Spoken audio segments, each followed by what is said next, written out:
Assalomu alaykum va rahmatullohi va barakatuh. Qadrli do'stlar, sizlar bilan Fazliddin Muhiddinov. Bugun yana bir ajoyib bir funksiya haqida sizlarga dars qilib bermoqchiman. Albatta buni ko'pchilik bilishi mumkin. Bilmaganlarga ancha yengillik bo'ladi, bu aniq bilaman. Sababi bu funksiyani o'zim ham bilmagan vaqtimda mana bu savdo oynamiz juda ham bir oddiy va funksionalisti kam bo'lardi. Ya'ni bu qanday funksiya desangiz, ma'lum bir formadan turib interaktiv ravishda boshqa bir formani ochish va ana shu formadagi nimadir ish bajarib, o'sha bajarilgandan keyin uni natijasini oldingi ochilgan formaga qaytarib kelish. Mana hozir ko'rgan bo'lsangiz, misol uchun mana tovar formasini ochib, tovar tanlab bu tomonga qaytyapman. Tovar bu yerga qo'shilyapti yoki ayni bitta qator tanlaymanda, qatorni o'zgartirish bosib turib, bu yerda ikkita emas 15 ta bo'lsin deb yozilgan bo'lsam, mana 15 ta bo'lib narx soni o'zgarib qoladi yoki boshqa bir narxlarni o'zgartirishim mumkin misol uchun yoki bo'lmasa aytaylik skidga qo'yishim mumkin, mana shu narsalar avtomatik bu yerda paydo bo'ladi yoki bo'lmasa mana umumiy skidga qo'llash orqali mana misol uchun jami summani mana 625 ming bu yerga olib kelishim mumkin bu yerda. Summali bu yerda 25 ming summali tarzda skidga qo'yishim mumkin yoki bo'lmasa umumiy tovarlar hammasiga 13% skidga berishim mumkin. Yopgan paytimizda mana ko'rib turibsiz 13% birdaniga qo'shilib qolyapti. Ya'ni bu hozir ko'rsatgan bunisini bosganimdagi umumiy jihat shundan iboratki, har bir knopkani bosgan paytimizda alohida bir forma interaktiv ravishda ochilyapti-da va ana shu formada biz qilmoqchi bo'lgan ishimizga mos ravishda bu formadagi ma'lumotlar u tomonga o'tyapti. Mana misol uchun mana buni bosgan paytimizda tovarning summasi, klient bu tomonga o'tyapti, to'g'rimi? Yoki mana bu yer bosgan paytda mana shu qatordagi ma'lumotlar u tomonga o'tyapti va bu yerda qilgan o'zgartirishimiz mos ravishda qaytib mana bu formada aks etyapti. Shuni qanday qilsa bo'ladi degan savolga bugun javob topamiz inshaalloh. Bu narsani oldin men ham bilmasdim, shuni qanday qilish masalada ko'rsatib beraman. Bu обработка оповещения degan asosiy funksiya bilan bo'ladi.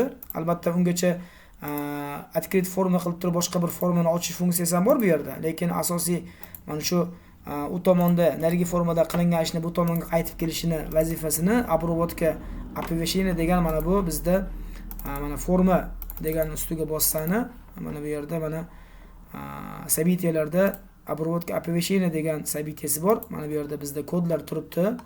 Mana bu yerda bir qancha kod turibdi. O'z shu narsani tushuntirib beraman. Mana shu orqali bo'ladi bu narsa. Mana shu orqali bo'ladi. Endi shuni qanday bo'lishini o'z masalada ko'rsataman. Xususan mana misol uchun tovarlar ro'yxati degan knopka orqali ko'rsatib beraman. Misol uchun mana tovarlar ro'yxatini ochgan paytimizda birinchi navbatda biz mana forma vibr tovar degan bizda umumiy tovar narsa bor, umumiy общий forma bor. Общий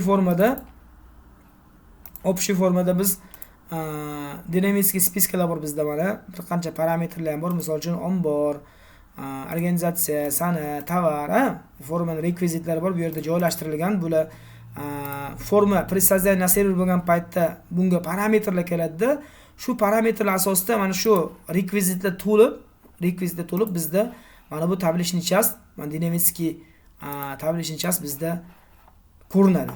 Va bu yerda qaysi bir tovar tanlagan paytimizda mana masalaga sabitiyalarni ko'rsatay. Mana присоздание на serverda mana bu yer to'ladi va bu yerda qaysi bir tovarni tanlagan paytimizda mana misol uchun mana tovarlar ro'yxatida tanlash degani 2 marta bosish degani vibr qilgan paytimizda bizda mana bunday nima bo'ladi? Sabitiya prosedura amalga oshib u tomonga qaytadi. Va bu tomonga qaytganda mana bu обработка оповещения orqali amalga oshadi. Keling shuni bitta-bitta ko'rsatib beraman. Keling mana shu yerga mana точка остановка qo'yamizda o'zimizni 1Sga o'tib knopkani bosamiz. Mana to'xtadi. Birinchi navbatda biz общий formani ochishdan oldin u formada mana bu ma'lumotlarning to'ldirilishligi uchun biz parametrlarni jo'natishimiz kerak. Bu parametr qaysi formadan uni ochayotganingizga qarab har xil bo'lishi mumkin. Hozircha bizga chakana savdo oynasida faqat ikkita parametr kerak: UID hamda organizatsiya. UID nima uchun kerak desangiz, bu обработка оповещения shunaqangi xususiyati borki, uni hozir davomida ko'rasizlar. Обработка оповещения bo'lgan paytda barcha ochiq turgan formalarda ana shu обработка amalga oshadi. Endi bizda aynan 3 ta 4 ta forma ochiq turgan bo'lsa, lekin aynan biz ishlatayotgan formada bizga kerakli обработка bo'lishligi uchun ana shu UID orqali ajratib olamiz. Ya'ni biz mana bu formamizda UID degan strokovый rekvizit qo'shganmiz. Bu rekvizitni Присоединение на server bo'lgan paytda unikani identifikator bilan to'ldirganmiz stroka shaklida. Ya'ni bu o'zgarmas, oddiy stroka bu va buni parametrga qo'shib jo'natamiz. Undan tashqari organizatsiya jo'natamiz. Bu organizatsiya ham presidensiya na serverda to'ladi. Agar sizda organizatsiyaning uchun bo'lmasa buni qo'shish shart emas. Menda shunaqalik uchun buni qo'shganman va mana shu UID bilan organizatsiyani qo'shib u tomonga jo'nataman men. Mana parametr struktura shaklida bo'ladi. Men noviy struktura qilib qani bu yerda mana UID qo'shdim, mana organizatsiyani qo'shdim va открыть форму deb turib, mana bu yerda ko'rsataman. Mana bu formani och deyapman-da. Parametr sifatida, ya'ni открыть formani ikkinchi parametri mana email formasini ko'rsatamiz. Email formani mana bunday ko'rsatadi, uni ham ko'rsatib qo'ya qolay. Ya'ni qo'shtirnoq ochsangiz barcha forma bo'lishi mumkin bo'lgan joylar ochiladi. Bizda общий formadagi forma Viber tovar degan bizga forma kerak mana. Tanlasa chiqadi. Parametrlarni bu ekanligini ko'rsatamiz. Bizga qolganlari kerak emas. Masalan, shaxsan o'zim ishlatmayman va oxirgisida mana bu parametr bizga kerak bo'ladi. Ya'ni biz haligi tovar tanlash formasini ochgan paytimizda u yerdagi ishni chala qoldirib boshqa bir ishga chalib ketmasligi uchun u formadan boshqa hamma joyga qotirib qo'yamiz. Rejim открытие окно degan joyda блокировать окно валидацияni qo'yib qo'yamiz.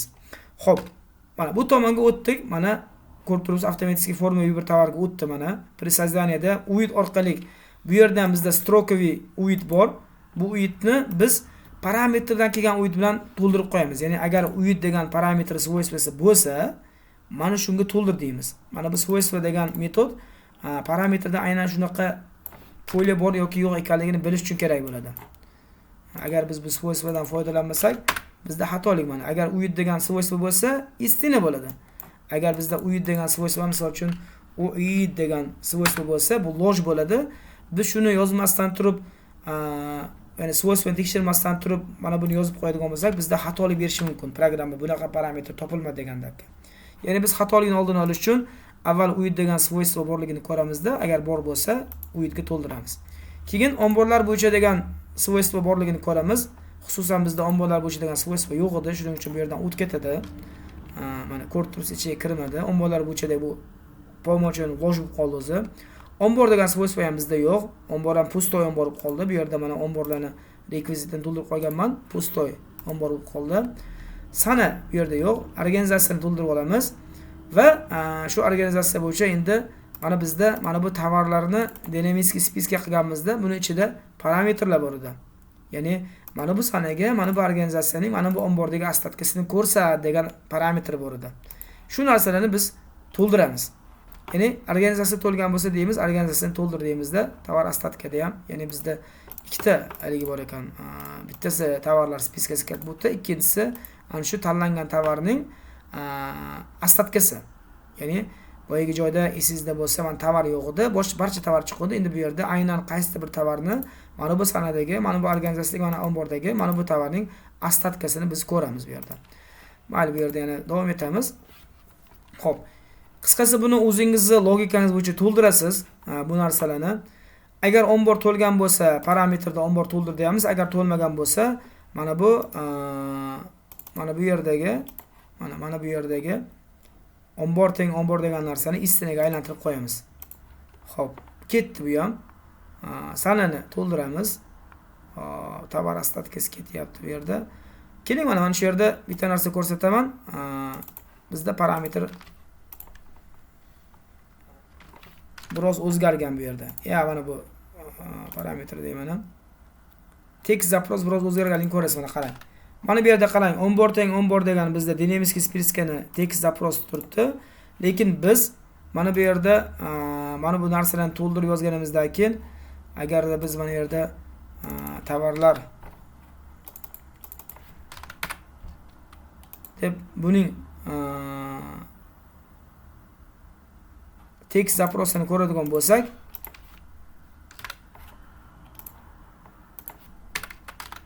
mana ko'rgan bo'lsangiz, mana yerda ombor teng ombor degan haligi usloviyaning o'rniga istina degan uslov bo'lib qoldi. Ya'ni biz shunchaki ombor bo'yicha bizga ostatka kerak emas, umumiy ostatkani ko'rsat deganday qilib o'zgartirib qo'ydik. Xo'p, bu alohida temaydi aslo olganda. Qisqasi bu to'ladida oxiri mana bu forma ochiladi. Aktivizatsiya bo'lgan paytda ham nimadir bu yerda narsa bor. Mana bu forma ochildi. Bu forma ochilganda aktivizatsiyada nimadir turibdi bu yerda, mana aytib tashlay buni. Bu forma ochilganda mana bu forma tovarning umumiy ostatkasini ko'rsatyapti. Ya'ni bizda ommalar bo'yicha ostatka kerak emas deganim uchun menga общий ostatkani ko'rsatyapti bu yerda. Ya'ni общий 309 ostatkasi bor. Qaysi omborligi menga muhim emas. Xo'p, yozganimdan keyin mana xohlagan bitta tovarni ustiga agar bosadigan bo'lsam, 2 marta bosib tanlaydigan bo'lsam, nima bo'lishini sizlarga ko'rsataman hozir. Ya'ni bu narsa mana tovarlar degan tablичничасini tovarlar Viber degan nimasida bo'ladi? Savitesda bo'ladi. Bu yerga точка astronomni qo'yamiz. Aytaylik, mana 2 marta bosdim. Mana bu yerda to'xtadi. Birinchi navbatda shu tovarlar spiskasini, tekushi strokasini aniqlab olaman. Tekushi strokani berib turibdi mana. Keyin agar tekushi stroka agar gruppa bo'lsa, ya'ni agar men gruppani tanlagan bo'lsam, просто так ishni davom etib ketaman. Ya'ni возврат qilamanda, bundan buyog'iga kod amalga oshmaydi. Agar gruppa bo'lmasa, bundan pastga tushadi. Xo'p, standart обработка ложь deyman. Agar bu narsa ложь bo'lmasa, tovar o'zini ochib qo'yishi mumkin. Buni o'zingiz sinab ko'rishingiz mumkin. Ya'ni spravashnik tovarni ochib ichini ko'rsatadi formasini. Agar ommalar bo'yicha bo'lsa va ostatka 0 dan katta bo'lsa, возврат qilib yana o'sha ishni o'sha forma davom ettirib ketiladi. Bu yerda davom etib ketamiz biz. Va hamma narsa bo'lgandan keyin agar ma'lumotlar biz aytganday bo'lsa, ya'ni bu omborlar bo'yicha bo'lmasa, bu gruppa bo'lmasa, biz endi javobni qaytaradigan javobni tayyorlashni boshlaymiz. Ya'ni bu yerda tovar ma'lumotlari degan struktura yaratamiz va bunga tovar nomi degan bitta polya qo'shamizda buni mana bu tovar silkasi bilan to'ldiramiz. Ya'ni tanlangan tovar nomi bilan to'ldiramiz. Sonliga men avtomatik bir qo'yadigan qilganman bu narsani. U yoqda ham so'rasa bo'ladi, lekin men avtomatik bitta bosgan paytda avtomat haligi kastor oynasida bitta tovar paydo bo'lib qolsin deb bir qo'yganman bu yerda. Xo'p. Tovar ma'lumotlarini yozdim va endi xuddi boyiga mana bu tomondan bu tomonga o'tgan kabi bu tomondan bu tomonga o'tishda ham, ya'ni chakana savdo oynasidan mana bu forma Viber tovarga o'tgandagi mana parametr qilingan kabi buni ham bitta parametr uyit qo'shib turib bu tomonga jo'nataman. Ya'ni bu yerda parametr ichida parametr bo'ladi, ya'ni struktura ichida struktura bo'ladi. Bizga nimaga bu narsa kerak desangiz, mana uyitni qo'shib jo'natishim kerak. Uyitni mana tovar ma'lumoti ichiga qo'shib yubormasdan turib tepada jo'natishim kerak. Strukturada parametrda uyitni yozaman, ya'ni menga kelganda yozib qo'ygan uyitim bor do'koni yerda. Unikal identifikatori va tovar ma'lumotlarini qo'shaman unga. Ya'ni mana bu uyit degan bor va tovar ma'lumotlari bor, struktura bor. Va apovestit degan o'sha bizga kerak bo'lgan funksiya bu yerda keldi. Apovestitni mana bu yerdan ko'rishingiz mumkin. Apovestit mana imya sabitiya, ya'ni apovestit degani oddiy tilda aytganda haligi jar solishga o'xshaydi, misol uchun, mana bunday bo'ldi yoki hamma joyga bir xilda xabar yo'nalishda gapda. SMS yo'nalishda gap, misol uchun. SMS kelgan paytda sizda Beeline'dan SMS kelsa, haligi SMS jo'natuvchining nomida Beeline yoki aytaylik bir tanishingiz ismi tursa, aynan o'shandan SMS kelganini bilasiz-ku siz. O'shanga o'xshab bu imyasi xuddi shu narsani bildiradi. Ya'ni biz nima haqda apovestit qilayotganligimiz. Keyin unga parametr qo'shib jo'natsa bo'ladi. Parametr o'sha biz tanlagan parametrlar. U tomonda forma ochilgan paytda shu parametrlar ishlaydi. Istagan parametr jo'natsa bo'ladi deyapti. Istochnik. Bu narsani men ishlatmayman misol uchun va описаниесida aytayaptiki, mana o'zingiz ko'rishingiz mumkin. Посылает оповещение всем созданным формам и всем подключенным через метод подключить оповещение.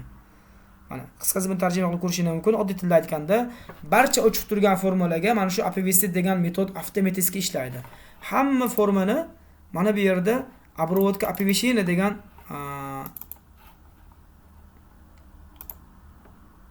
protsess sabitiyasi bor. Mana shu sabitiyaga agar biz nimadir qilib turib funksiya yozadigan bo'lsak, ana shu оповещениyalar kelgan paytda avtomatik hamma formada shu funksiya, mana shu yozgan kodimiz ishlaydi. Mayli, bu narsasiga keyin qaytamiz, teoriyasiga. Buni bemalol o'zingiz ko'rishingiz mumkin. Xullas, apovestit qilamiz va formani zakrit qilamiz. Ya'ni tamom, biz bu formada qiladigan ishimizni qilib bo'ldik, apovestit qilib bo'ldik, endi forma yopiladi. Forma yopilgandan keyin avtomatik biz qaysi formada ochgandik? Biz chakana savdo oynasi orqali ochgandik, to'g'rimi? Ya'ni bu formaning orqasida chakana savdo oynasi turadi. Avtomatik mana chakana savdo oynasi yana realniy oldindagi aktiv formaga aylanib qoladi. Va bo'yatganday chakana savdo oynasining обработка оповещения degan sabitasi avtomat tarzda ishga tushadi. Ya'ni mana bu sabitiya avtomat tarzda ishga tushadi. Demak, biz birinchi navbatda UITni tekshiramiz. Ya'ni aytamizki, yodingizda bo'lsa, biz boya formani ochayotgan paytda aynan mana shu formaga qaytib kelganligini bilish uchun shu formani ochganmiz. Mana UITni jo'natganda, ya'ni o'zimiz UITimizni jo'natgan, to'g'ri, formadagi UITni. O'sha UITni bu yerda yana qaytarib bu tomonga jo'natdik. O'sha agar bir-biriga teng bo'lsa, demak biz bilamizki, обработка оповещения aynan shu yerda ishlashi kerak. Agar u teng bo'lmasa, возврат deyiladi. Bu возврат degani prosedurada возврат degan kod yozsangiz, bundan bu yo'lga tamom nima kod yozgan bo'lsangiz ham ishlamaydi, misol uchun. Buni ham men yaqinda bilganman, misol. Yaqin degani balki 3-4 yil bo'lgandir. Ya'ni biz если undoq bo'lsa, undoq иначе deb, если иначе cho'zilib ketadi-ku, shunaqa cho'zilmasligi uchun исключение holatini, ya'ni ishlamaydigan holatda если deb yozasizda, agar ishlamaydigan holat haqiqat bo'lsa, ya'ni istina bo'ladigan bo'lsa, возврат qilasiz, shu bilan bu yoqda kod ishlamaydi shu bilan. Xo'p, mana bu paketka исключение nima uchun qo'yilgan desangiz, agar mana bu parametrda biz adashib mabodo UIT yozmagan bo'lsam, bu xatolik bermas uchun yozganman. UIT yo'q bo'lsa, avtomatik возврат bo'ladi, bundan bu yo'q ishlamaydi o'zi. Xo'p, demak bizda UIT UITga teng emas degan shart ishlamadi. Demak bu UIT UITga teng. Shuning uchun bu yerga kirmadi. Keyingisi, imya sabitiya, tezkor tovar tanlandi. Yo'q, bizda unaqa emas. Yodingizda bo'lsa, imya sabitiya bizda qanaqa edi? Mana yerda parametrlarni bu yerga yozay. Parametrlarni struktura mana.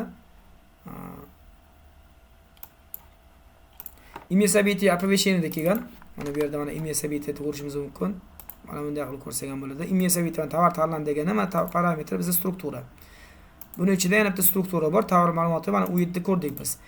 Imya sabitiya tovar tanlandi bo'lsa, ya'ni mana tezkor tovar tanlandi bo'lsa yoki tovar tanlandi bo'lsa, mana bu yerga kir deyapti. Ya'ni ikkitasi ham bir xil ishlar ekan bu yerda. Mana shuning ichiga kiradi mana. Endi bunda alohida bitta prosedura qilganman. Bu yerda tovar ma'lumotlarini avtomatik o'sha tomonga o'tadi.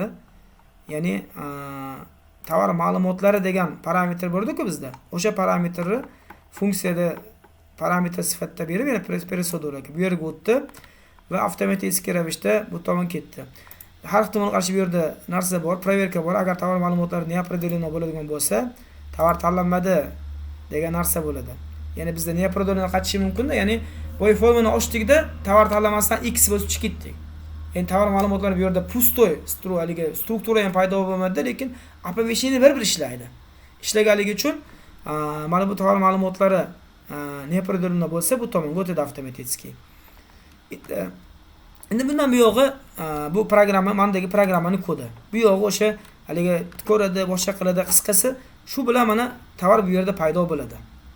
Mana, ya'ni shuncha bitta knopkada, ya'ni bosgan ishimizni men shuncha vaqt tushuntirib berdim mana. Точка островni tashlayman. Mana knopkani ochaman, buni ochaman. 2 marta bosam bu tomonga qaytadi. Mana hammasi bo'yi tushuntirib berganim ichida bo'ldi. Ya'ni bitta forma ochilib, bunga qaytib keldi. Xuddi shunga o'xshab qatorni o'zgartirish ham xuddi shunaqa ishlaydi. Faqat bunda boshqacharoq logika qilinadi mana. Qatorni o'zgartirish. Qator ma'lumotlarni tahrirlash mana. Buni narsasini ochamiz. Xo'p. Mana ochaman. Bu narsa bu formani o'ziniki bu. Xo'p. Birinchi tekushi strokani aniqlab olamiz. Agar yo'q bo'lsa bu возврат bu har tomonga qarshi proverka bu. Yana bu yerda parametr qilamiz. Xuddi boyaga joyda parametr qilganda bizda faqat UIT bilan organizatsiya bor-edi-ku. Endi bu yerda boshqacharoq parametrlar ketadi. Chunki biz mana bu aynan birorta bir qator ma'lumotni almashtirmoqchimiz. Shuning uchun biz bu yerda UIT обязательно jo'natamiz. Keyin safar qaytib kelganda bu formaga tegishliligini bilish uchun tovar nomi, bu qatordagi soni, narxi, summasi, skidka foiz va ho'kazoni to'ldirib, endi boshqa bir umumiy formani ochamiz. Bu forma balki umumiy formada bo'lishi mumkin yoki sparashni bo'lishi mumkin, bu narsani o'zingizlar bilasizlar. Men umumiy formada qilganman. Mana boshqa bir umumiy formani shu parametrni ochgan paytimizda UIT to'lgan bo'lsa, mana bu parametrda kelgan ma'lumotlar bilan formada men rekvizitlar yaratib qo'ygandim. Rekvizitlarni yerga joylab qo'yganman. Shularni to'ldirib forma ochiladi. Tovar nomi mana soni bitta keldi bu yerga. Narxi bu yerda yo'q ekan, shuning uchun pusto keldi narxi. Sonini 15 ta qilishim mumkin. Расчет summasi razi ishlaydi. Bizda narxi yo'q. Buni 15 yana 15 ming qilishim mumkin. Bu yerga skidkaga misol uchun 20 qo'shishim mumkin. Bu yog'i o'sha oddiy proseduralar bilan o'zingiz ko'rishingiz mumkin yoki 50 ming deb yozaman-da. Qisqasi men tasdiqlash bosgan paytimda Sizga shuni ko'rsataman mana. Tasdiqlash bosgan paytimda yana proseduraga yozganmanki, ya'ni komandaga bekor tenglashtirib bu yerda, ya'ni agar tovar soni kiritilmagan bo'lsa, tasdiqlash ishlamasligi uchun bu narsa qilingan. Keling, mana shuni ham ko'rsatib o'tay.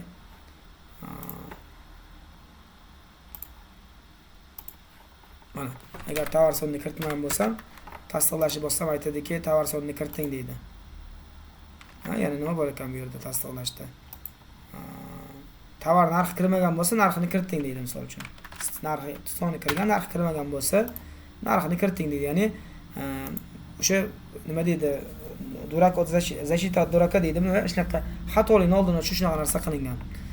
Xo'p, mayli, mana yerga o'tamiz. 15 ta 15 mingtani yozdik. Bo'limni bosamiz.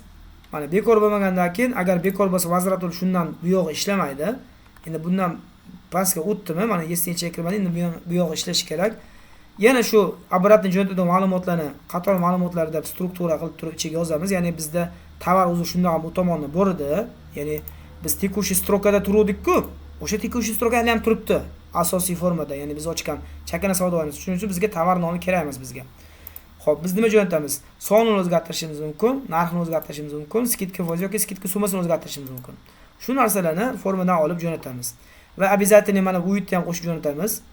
U tomonga o'tganini bilishlik uchun va оповещениeni qilib bu formani yopamiz. Bu formani yopganimizdan keyin mana sразу mana bu оповещение ishladi mana chakana savdo oynasida. U yerda tekshirdi. Sabitiyani ko'ryapti. Sabitiya bizda nima ekan? Qator ma'lumotlari kiritildi. Mana. Demak, bizda imya sabitiya bunga yoki bunga tegmasa buni kirish kerak edi. Bu emas, o't ketadi. Skidka belgilandi emas, bu ham o't ketadi. Diskont karta ham emas, bu ham o't ketadi.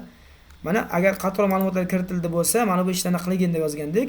Mana qator ma'lumotlarni alohida qilib strukturasini oldik parametr ichidan va mana bu tekushi strokani boshqatdan olib turib, shu tekushi strokadagi soni, narxi, skidka summasi, skidka foizlarini mana bu parametrlar bilan to'ldirdik. Bo'ldi. Keyin bundan buyog'i o'zimizni служебный proseduraga ketaveradi. Mana shunday holatda bo'ladi do'stlar. O'ylaymanki, qadrli do'stlar, tushuntirib bera oldim buni qanday ishlashligini. Yana qayta aytaman, buni albatta kimlardir bilishi mumkin, lekin men shaxsan o'zim aynan mana shu optimal savdo darsini kursini yozgan paytimda bu narsani men bilmasdim. Undan keyin anchadan keyin buni bilib oldik. Hozir ishlarimiz juda ham osonlashgan. Xohlagan formadan xohlagan formaga o'tib bir narsani bajarib, qaytib kelib bir narsani qilaymiz misol uchun. Mana mijozni almashtirishimiz mumkin misol uchun mana. Mijozni almashtirish paytida misol uchun mana tanlashimiz mumkin. Mana bu tomonga o'tadi mana misol uchun. Yoki mana umumiy skidkalarni qilish mumkin. Qisqasi bu juda ham haliga nima desa bo'ladi? Imkoniyati keng ochib beradi sizlarga. Shu bilan do'stlar bugungi darsimizni yakunlaymiz. Xudo xohlasa keyingi darsimizda bir do'stimiz so'raganlarda mana bu sevimli tovarlar degan obrobotkamiz o'zi bizda postoy ekan. Shu obrobotkani qanday qilishni ko'rsatib beramiz. Bunga ham shu оповещение orqali ishlarda uni faqat qo'shimcha alohida bir funksiyasi bor, avtomatik sevimli tovarlar shakllanishini. U narsani keyingi darsimizda ko'rsatamiz. Sog' bo'linglar, salomat bo'linglar. Video haqida fikrlaringizni albatta bildiringlar. Nimadir savollar bo'lsa, tushunmoqchi bo'lsa, bemalol YouTube kanalimizda yoki Telegramda chatda bo'lsa osonroq bo'ladi. O'sha opisiyaniyasida bo'ladi video tagida. Savollar bo'lsa marhamat do'stlar. Demak, keyingi darsda ko'rishguncha xayr, sog' bo'linglar, salomat bo'linglar. E'tiboringiz uchun rahmat.